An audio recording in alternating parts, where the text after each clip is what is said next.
Assalamu alaikum, урматтуу туугандар.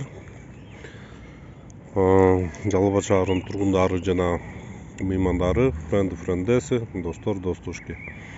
Азыр могу Токтогул сел көчөсүндө кетип атам. Өткөндө 2 жолу сел жүргөн эле бизде Жалал Абадта, катуу жамгыр жүргөн. Мына көрүп атасыз, могу лайлары дагы эле турат. Шаардын бийлиги албетте күнү түнү жүрүп чоң жолдорду жууду жана болуп жана кылды. Бирок могул ушул адамдар сейилдей турган жерлер калып калыптыр. Мына дагы эле карасаңар, чагындыгыны муну саргайып көрүнүп атабы, видеодо көрүнбөйт дагы. Ошо башыга чейин калып калыптыр. Ушул жерди дагы катуу напор менен жууш керек. Себеби бул жерде мына тиги асфальты жуулган, бул жак калып калган.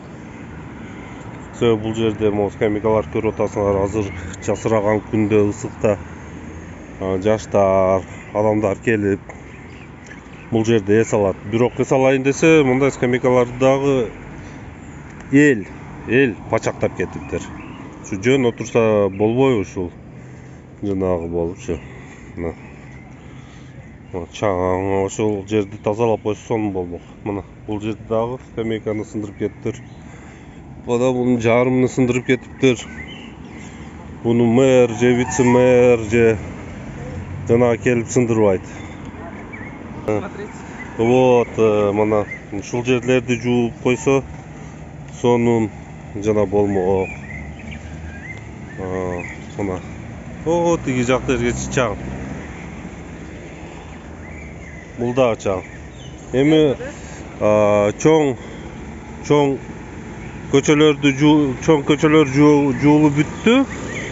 Эми бийликке суранат элек, шаардын мэриясыга, коммунальный хозяйстволорго ушундай мындай кичүү жерлерди дагы караштырып койсоңор, жуудуруп койсоңор. Кийин дагы бир кайрылгым келет эле. Могул Токтогул көчөсү, тиги Мир кинотеатры, тиги Жалал Абад шаарынын эки аянтынын бирөөсү. Мында келип бул жак дачага кетет таксилер. Могул жерде жанагы бар. Тротуар, лоток, тротуар мана бул жерде деле чаң, силер көрүп жаткандай. Вот тиги Алтын бешик деген кафеден баштап тротуар шумөлүп калган да. Кичине жамгыр жаса эле, чалчык, балчык, лай. Мына бул лотоктон суу кетпейт окшойт да.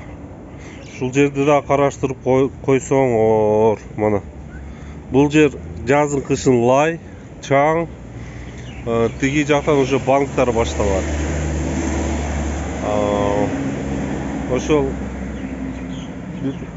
100 метрдей жерде, ушул жерди да оңдотуп караштырып берсеңер, шаарды борбору да бул жерде коноктор менен басабыз. Коноктор өздөрү басат. Адамдар тейлөөгө келет, мына Уна мектеби дейт, фотограф дейт, башкасы дейт. Рахмат барыңарга, көңүл бурганыңарга.